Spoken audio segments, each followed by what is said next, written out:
Dans cette nouvelle vidéo, on va voir ensemble comment animer des variables sur Webflow. Donc je te montre l'exemple rapidement, c'est celui-ci. Donc regarde, je fais une petite preview au niveau de l'éditeur et là quand je vais survoler ma section, eh bien il y a du changement qui se produit, notamment au niveau des couleurs. Mais c'est ce qu'on va réaliser aujourd'hui. Donc, on va se rendre sur notre projet qu'on a dupliqué ici. Alors ce projet-là, enfin ce site-là, en fait, on s'en est inspiré d'un site de Scrapflow qui est donc celui-ci, qui s'appelle Top Notch Agency. Donc c'est un template, hein, et tu vois, on pourra directement comme ça récupérer le code couleur qui se trouve ici et en faire des variables du coup. Et c'est ce qu'on va faire tout de suite. Donc on va se rendre donc, au niveau de notre projet qui est donc celui-ci.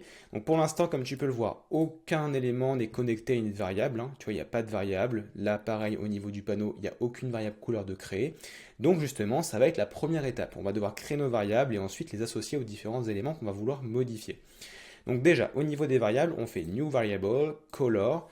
On va se créer un dossier color. Donc pour ça, on fait color slash. Ça crée le dossier. Et ensuite, on va l'appeler la première couleur dark purple, puisque du coup, ça correspond un peu au violet qu'on trouve juste ici. On copie depuis Scrapflow, on retourne ici et on change la couleur.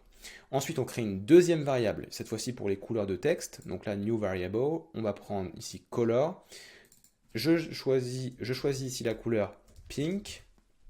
Je vais au niveau de Scrapflow, je copie mon pink et je viens remplacer la couleur blanche. Voilà. Donc voilà, pour l'instant, on va ajouter uniquement deux variables et je pense que ça suffira amplement. Ensuite, on peut sortir d'ici et maintenant, il faut connecter nos variables à nos différents éléments qu'on veut voir se modifier. Donc déjà, on va venir prendre le body, on choisit la balise HTML, on va venir au niveau de la couleur des typographies et on va changer ici. Tu vois, ça c'est une couleur juste en hexadécimal. On clique sur le petit bouton violet et on ajoute le pink. Donc tu vois ici, ça a ajouté au niveau des textes qui sont donc liés à cette couleur-là. Ensuite, on va changer le fond par le dark purple, juste là. Maintenant, bien évidemment, ce n'est pas suffisant. On a d'autres éléments qu'on n'a pas pu connecter. Pour l'instant, on a fait les textes, mais on n'a pas fait le fond de cette image, le menu burger, le logo, parce que oui, on peut aussi le faire sur un logo, et le bouton qui est là. Donc commençons déjà par le menu burger. On va prendre les lignes donc, du menu burger. Tu vois, au niveau de background, elles sont en rose, donc on va prendre le pink. Ici, on regarde si celle du bas, c'est fait aussi. Normalement, elles ont la même classe, donc oui. Ensuite, je prends mon image et notamment le parent, puisque c'est sur celui-ci qu'on a appliqué le fond. Donc, tu vois, variables. Donc ici, je vais prendre ici pink. Pareil pour mon bouton. Le bouton, on met pink. Et au niveau de la typographie, donc là, on va choisir donc, la couleur dark purple.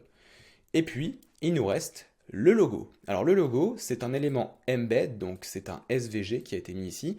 Et si tu te demandes si on peut changer la couleur d'un SVG avec de l'animation, oui, grâce aux variables. Comment est-ce qu'on fait? Et bien, tout simplement, on va se rendre au niveau du panneau des variables. On va choisir la couleur de notre choix. En l'occurrence, on va prendre le pink ici. On clique sur le petit engrenage ici. On voit le petit code CSS var color pink. On clique pour copier. Et ensuite, on se rend. Donc là, on fait save. Et ensuite, on se rend au niveau de l'embed code.